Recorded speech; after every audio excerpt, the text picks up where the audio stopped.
Item: SCP-1129. Object Class: Euclid.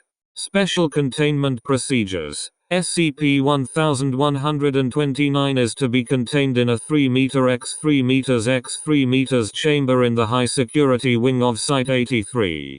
Due to the nature of SCP-1129, no direct or first-degree indirect viewing methods, such as observation windows or cameras, are allowed within the containment chamber except as authorized by a Level 4 or higher researcher.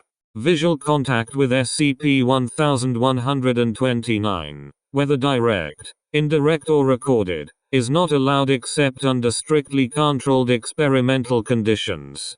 SCP-1129's continued presence and status is monitored by ultrasound, as the image produced does not cause the effects typical of observing SCP-1129. Knowledge of SCP-1129's effects is non-essential for any personnel with less than Level 4 security clearance. Personnel assigned to the research, containment, security or other support teams associated with SCP-1129 are to be sequestered from the other personnel at Site-83 until such time as they have been removed from the assignment and have completed the debriefing and clearance procedures.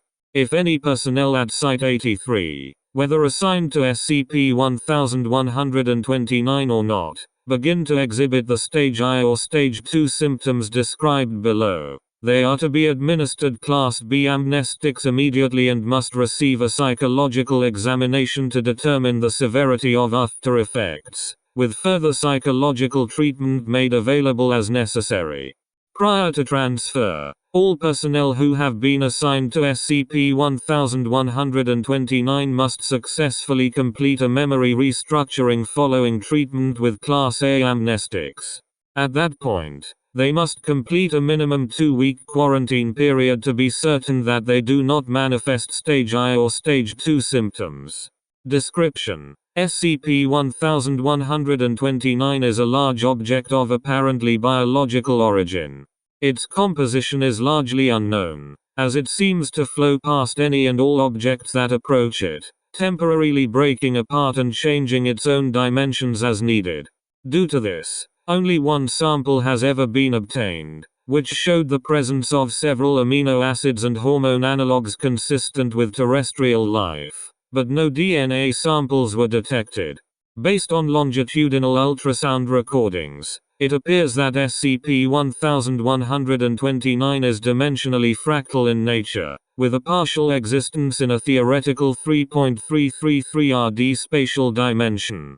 Based on behavior, it is presumed that SCP-1129 is sentient, although this is unconfirmed. When any sentient being makes visual contact with SCP-1129, they will immediately enter Stage I, which is characterized by an extremely heightened flight reflex. They will attempt to flee from SCP-1129 by any means possible, ignoring obstacles and personal injury. One human subjects have later described this as having been overcome with intense fear and unthinking hysteria. Stage I symptoms will increase in intensity so long as the subject remains within 23.3 meters of SCP-1129 or remains in direct line of sight of SCP-1129. Stage I symptoms will persist for several hours to after the affected being has left the immediate range of effect of SCP-1129. If the affected subject is unable to leave the range of effect, they will exhibit increasingly frantic behaviors until finally expiring. Post-mortem examinations reveal that the cause of death is typically cardiac arrest or the equivalent, consistent with a prolonged heightened state of fear and stress. Once a subject has recovered from Stage I symptoms, they will immediately proceed to Stage II. Stage II is characterized by heightened aggression and hostility towards SCP-1129. Human subjects experiencing these symptoms invariably describe SCP-1129 as wrong, not the right kind of real, not fitting here, etc., and incredibly dangerous. They will express a strong desire to destroy it immediately by any means possible.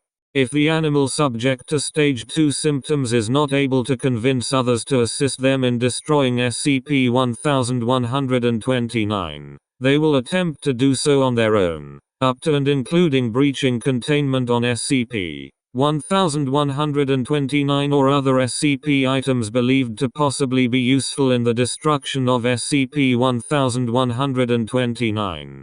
If multiple individuals are experiencing stage 2 symptoms, they will work together in a destruction attempt. Subjects do not display any change in intelligence, skills or ability to communicate, however, and cross-species cooperation is usually minimized. No other change in behavior or motivation is noted, and subjects experiencing stage 2 symptoms will pause in order to eat or sleep, although they return to their destruction attempts as soon as feasible. However, upon seeing SCP-1129, subjects will promptly return to stage I with no apparent memory of having experienced it before, beginning the cycle again.